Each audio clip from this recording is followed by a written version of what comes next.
রাসূল করিম সাল্লাল্লাহু আলাইহি ওয়াসাল্লাম এই জুমা দিনের আদর সম্পর্কে বয়ান করেছেন, মান ইত্তাসালা ইয়াওমাল জুমাতি ওয়াস্তাকা ওয়া মাসা মিন তিনি ইন কানা ইনদাহু, যে ব্যক্তি জুমার দিনে গোসল করলো এবং মিসওয়াক করলো। এখন তো মিসওয়াক নাই, ব্রাশ আছে, কি বলে যে মিসওয়াক একটা স্বতন্ত্র সুন্নাত, এর দ্বারা 70 মিটার বেড়ে যায়, এক রাকাতে 70 রাকাত সওয়াব আল্লাহ তাআলা দান করবে। এরকম 70 এর অধিক বেশি ফজিলত বয়ান করা আছে মিসওয়াকে।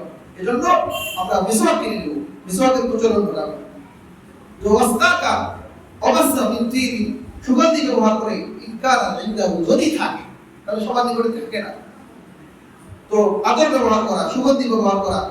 এরপরে নবী বলেছেন ওয়ালাইসা মিনাল হাসানি সিয়াবিহি ওয়ালাবিসা মিন হুসনি সিয়াবিহি, যে তার উত্তম পোশাক পরিধান করে, সুম্মা খরাজা হাত্তা ইয়াতিয়াল মাসজিদা ফালাম ইয়াতাখাত্তা রিকাবান নাস, যে সে আস্তে আস্তে মসজিদে চলে আসে, এসে ইমাম সাহেবের কাছাকাছি বলবে, কিন্তু একটা শর্ত হলো যে মানুষের ঘাড়ে পা দিয়ে আসবে না।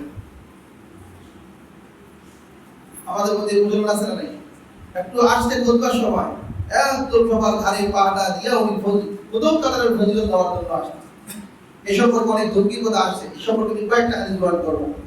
তো এখানে নবীজি বললেন যে একটা শর্ত হলো যে জুমার ফজিলত পাওয়ার জন্য যে মানুষের ঘাড়ে পা দিয়া, মানুষকে ফাটায়া, দুইজন ব্যক্তির মধ্যে পার্থক্য করে কাতার চিরে সামনে আসা যাবে না।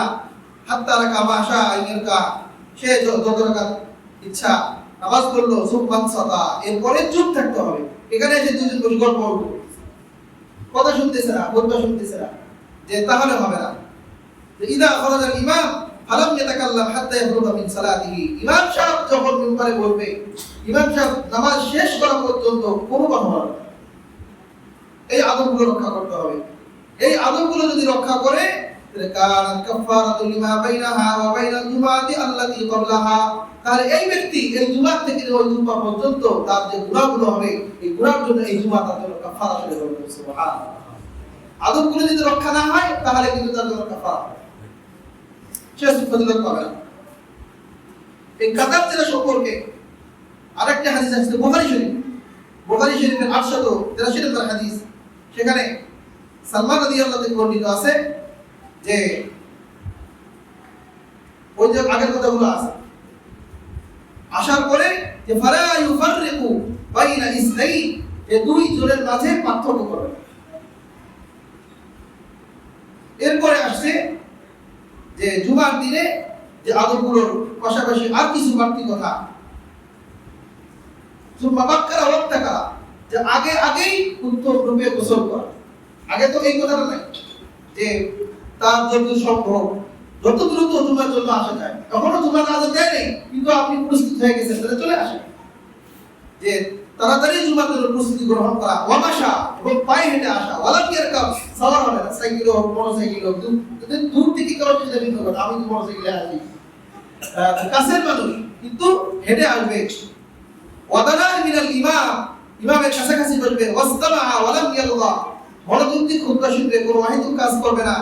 কানা লাহু বিকুল্লি খুতওয়াতিন আমালা হাসানা, এই কাজটা যে ব্যক্তি করবে, প্রত্যেক পদক্ষেপের কদমের বিনিময়ে আল্লাহ তাআলা এক এক বছরের ইবাদতের সওয়াব দান করবেন। সুবহানাল্লাহ। যে আজরু সিয়ামিহা ওয়া কিয়ামিহা, যে এক এক বছরের কি ইবাদত, এক বছর একটা মানুষ লাগাতার এক বছর রোজা রাখলে যে সওয়াব পায়, এক বছর যদি সে দাঁড়িয়ে তাহাজ্জুদের নামাজ পড়ে, সে কি পরিমাণ সওয়াব পাবে, ওই পরিমাণ সওয়াবের অধিকারী এই ব্যক্তিকে আল্লাহ তাআলা বানাবেন। সুবহানাল্লাহ। তাহলে আমার যদি বাড়ি থেকে আসতে 1000 কদম হয়, 500 তো কম বেশি হয়, অনেকের 500 হয়, তাহলে 500 বছরে কি হয়ে গেলাম, নামাজ এবং রোজার সওয়াব পেয়ে গেলাম। সম্মানিত হাজিরিন, এজন্য যে আযান দেওয়ার আমরা অপেক্ষা না করি। এই যে আমাদের যুবক ভাইরা আছে, আযান দিচ্ছে, তার করোনা খেলতেছে, এটা মুসলমানের পরিচয় বহন করে না। আযান দেওয়ার পরে সাহাবায়ে কেরামদের রং পরিবর্তন হয়ে যায়। নবী আলাইহিস সালাম বিবিদেরকে বলতে মাঝে মাঝে চিন্তা করা। ইবনে আব্বাস রাদিয়াল্লাহু সম্পর্কে বর্ণিত আছে যে ওনার রং বিগের পরিবর্তন হয়ে যেত। আল্লাহ আযান দিছে, নামাজ পড়তে যেতে হবে, এখন খেলা, এটা তো অহেতুক কাজ। তো জুমাতে আসাতে আবার দুনিয়াবি কাজ প্রতিবন্ধকতা সৃষ্টি করে, এগুলো নাজায়েজ হারাম। যদি কেউ বেচাকেনা করে, 5 টাকা বিক্রি করলো, 5 বিক্রি করলো, এটা তার জন্য মাকরুহ, গুনাহ। এর জন্য তার কবিরা করা। এজন্য জুমাতে তাড়াতাড়ি আসার চেষ্টা করা।